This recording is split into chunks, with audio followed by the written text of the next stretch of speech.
5:15 a.m. near Pokrovsk. 60 tons of Russian engineering just snapped collapsing into a mangled white-hot skeleton of twisted steel in the freezing mud of the Kazennyi Torets River. While the world was distracted by Trump and Zelensky shaking hands on a peace deal, the Kremlin tried to sneak this $5 million T-80 Frankenstein across the water for one last land-grab terrible idea. Moscow's 2026 offensive is now officially a pile of smoking scrap metal. Ukrainian drones paralyzed an entire 15-vehicle convoy, leaving them like expensive lawn ornaments in the freezing mud. Let's rewind the clock to where this 60-ton nightmare actually began. December 26, 2025, 4 a.m.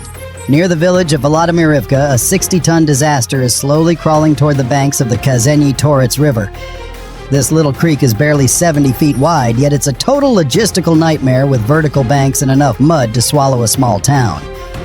It is the definition of a bottleneck. Emerging from the blizzard is Russia's latest genius invention. A $5 million T-80 BVM main battle tank that's been stripped, hacked, and welded into an improvised bridge layer. The engineering unit has bolted half of an old TMM-3 steel bridge onto the roof, added some wooden planks, and draped the whole thing in a heavy turtle shell cage to hide from drones. It's a Frankenstein monster on tracks. The reason for this mess is simple. By late 2025, the Kremlin had effectively liquidated over 1,000 of its specialized engineering vehicles. Now they're so desperate they're sacrificing top-tier battle tanks just to cross a 70-foot ditch. It's like using a Ferrari to haul gravel, expensive, top-heavy, and begging for a breakdown. This 60-ton Frankenstein is nosediving toward a total mechanical failure. The Russians think the blizzard is a shield. Reality check thermal drones see that engine glowing like a neon target in a dark alley. On Ukrainian tactical maps, this riverbank isn't a crossing, it's a 24/7 kill zone. As the bank crumbles and tracks scream, Moscow is betting the entire offensive on this one bridge. Little do they know, Ukraine has already RSVP'd to this New Year's disaster with a very special guest, 5 a.m. The blizzard is howling across the steppe at 40 miles per hour. Inside the lead vehicle, the Russian commander is staring at his thermal screen, watching the snow bury his tracks. He's feeling untouchable. To him, this storm is a gift from the Kremlin that has finally blinded the Ukrainian birds. It's a moment of pure, arrogant confidence. He signals the convoy to accelerate toward the Kazennyi Torets River, convinced nature has finally picked a side. Ukraine, however, has been staring at these heat signatures for 96 hours. 3 miles away in a concealed cellar, a Ukrainian team watches that T-80 engine glow like a neon sign against the cold landscape. They launch the first wave, 4 standard radio-controlled FPV drones. These are the budget-friendly scouts buzzing straight into the gale to find that lead bridge layer. It's a textbook ambush until the Russian sensors scream a warning. The Russian commander slams the on switch for his Pol 21 and R-333 ZA jamming systems. This isn't just interference, it's an electronic sledgehammer. 1 second, the Ukrainian pilot is looking at a grainy road. The next, his screen is a shrieking mess of gray static. Imagine trying to finish a phone call while someone fires a jet engine 3 inches from your ear. That is what these drones just hit. Instantly, 3 of the 4 video feeds dissolve into gray nothingness. Those units weren't just lost. They were electronically lobotomized mid-air, falling into the snow as useless piles of plastic and lithium. Inside the Russian tank, the crew is literally cheering. They see the drones drop, and they think they've just won the lottery. "The sky is ours," they brag over the radio.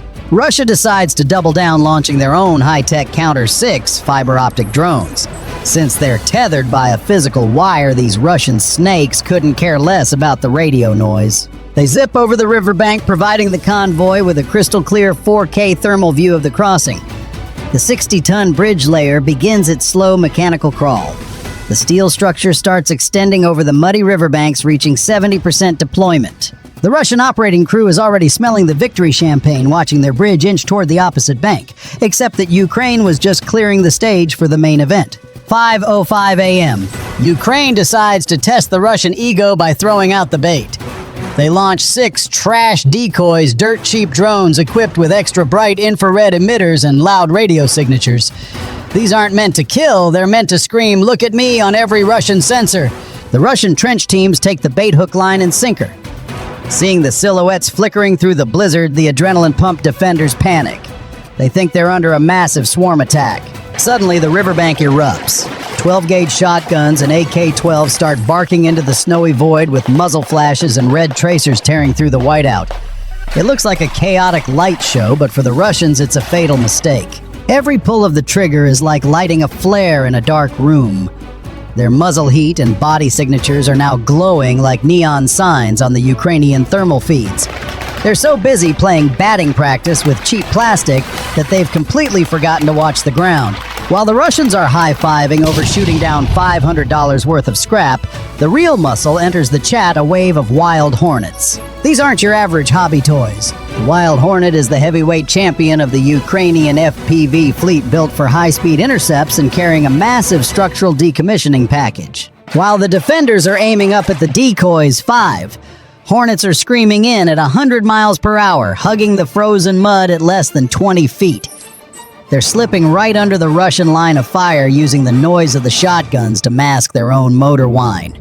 The Russian commander only realizes the trap when he hears a different kind of scream, not from a drone, but from his own recovery team. 2 Wild Hornets punch right through the chaotic crossfire, threading the needle between the trees with surgical precision. They don't go for the bridge, they go for the life support.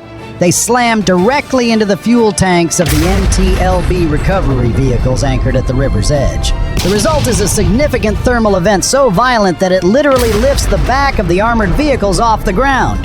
The blizzard is suddenly vaporized by a massive orange fireball, turning the snowy bank into a slaughterhouse of burning metal. The Russian support team is instantly neutralized, their equipment converted into a pile of charred scrap. Without those anchors, the 60-ton bridge tank is now dangerously isolated. It's a sitting duck, but the Russian commander, desperate and stubborn, orders the T-80 to keep pushing the bridge forward alone. But here's the kicker: Russia is still trying to fight back, and their next move is going to be the most desperate gamble of the night. The Wild Hornet is the high-performance beast of the Ukrainian arsenal, built for raw speed and a massive structural decommissioning payload. 5 of them come screaming in, hugging the terrain at less than 30 feet to stay under the radar. This is the aerial equivalent of a high-wire act, but these Hornets thrive in the chaos. 2 of them punch through the electronic shield, threading the needle between the trees and slamming directly into the MTLB recovery vehicles supporting the bridge layer. The impact is catastrophic. The lead MTLB experiences a significant thermal event that turns the blizzard into a brilliant white-hot explosion. The Russian commander's headset is suddenly filled with screams and static as the recovery teams vanish into the smoke. Without its support anchors, the 60-ton bridge tank begins to shudder violently. The riverbank, now weakened by the nearby explosion, starts to groan under the T-80's massive tracks. The bridge is dangling precariously at 70% its balance offset, and the support team is in total disarray. The commander's celebration just turned into a frantic SOS as he realizes his genius plan is now teetering on the edge of a frozen abyss. Moscow just realized that the appetizer is over and the most dangerous part of the night is just getting started. 5:07 a.m. Another batch of 10 quadcopter drones has arrived. Moscow isn't ready to walk away from a $5 million bonfire just yet. The Russian commander is seeing red, watching his support vehicles melt into the snow, and he decides to go all in on electronic brutality. Not stopping there, 12-gauge shotguns and AK-12 start barking into the snowy void, creating a chaotic curtain of red tracers and buckshot. They aren't just jamming the birds, they're actively swatting them out of the sky. Ukraine tries to push through with more radio-controlled FPVs, but the combination is too much. Between the soul-crushing jamming and the literal rain of lead, 3 more Wild Hornets are shredded mid-air, their wreckage disappearing into the blizzard. The Russian infantry is cheering, seeing the drone debris fall. To them, this is a masterclass in defense. The turtle shell cage on the bridge tank is also earning its paycheck, deflecting previously launched fragments and keeping the core hydraulics from being structurally compromised. Behind this storm of fire, the Russian fiber-optic snakes continue their work, tethered by glass threads and totally immune to the chaos. These drones provide a stable, high-definition guide for the bridge tank as it grinds through the mud. The massive hydraulic arms scream under the pressure, pushing the steel spans further and further. 70%, 80%, 90%. The lead section is now hovering just inches above the far bank. Inside the command unit, the Russian officer is feeling like a tactical genius. He's watching his men swat down Ukrainian drones while his bridge inches toward the finish line. He's already signaled the 15-vehicle armored convoy to start its engines. The roar of diesel engines fills the air as tanks and MTLBs prepare to cross the Kazennyi Torets. Moscow is convinced they've finally broken the Ukrainian back in this sector. They think the negotiation is over and they've won. Instead, they've just walked right into the most lethal trap of the winter. Ukraine wasn't running out of drones. They were simply waiting for the Russian bridge to reach its maximum mechanical stress point. With the bridge at 90%, the center of gravity is completely exposed and the support anchors are gone. It's the perfect moment for a guest who doesn't care about shotguns or jamming. Here comes the end of the line. 5:12 a.m. The Russian bridge is dangling at 95%. The lead span is inches away from the muddy far bank. In the Russian commander's mind, he's already being pinned with a medal. The armored convoy is revving its engines, smoke pouring from its exhaust, ready to storm across. They think the gauntlet is over and the path to Pokrovsk is wide open. Actually, the nightmare is just starting. From a hidden position 10 miles back, Ukraine releases the final strike 3 fiber-optic controlled FPVs. These are the elite assassins of the drone world. Forget radio waves.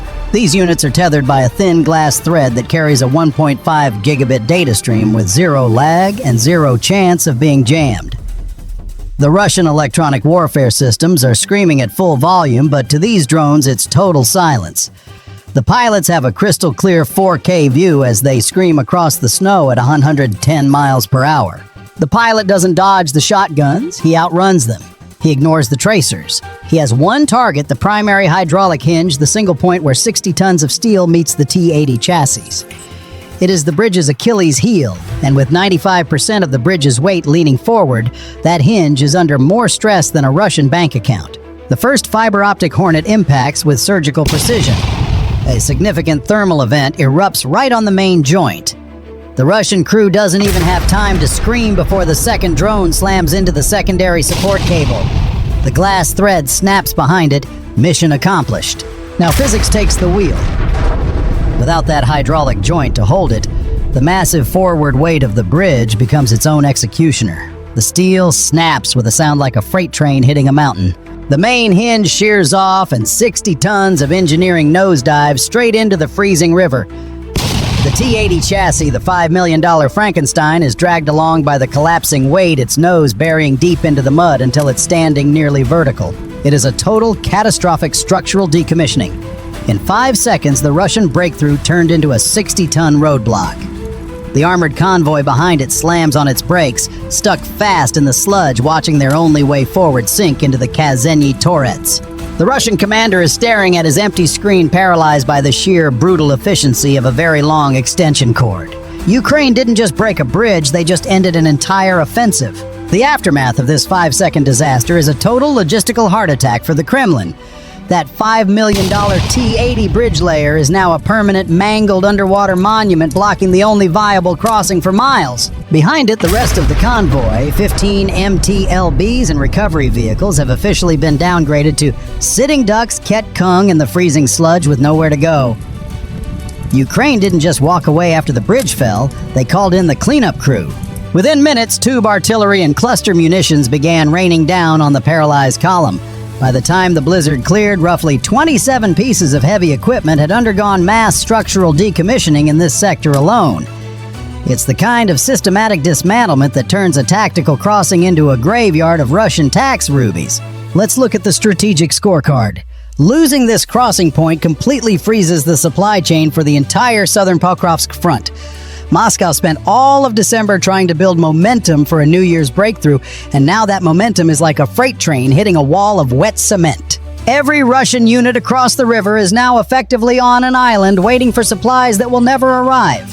This creates a brutal strategic dilemma for Moscow. To prevent another disaster, they'll have to pull precious electronic warfare units from the active front lines to protect their rear area logistics.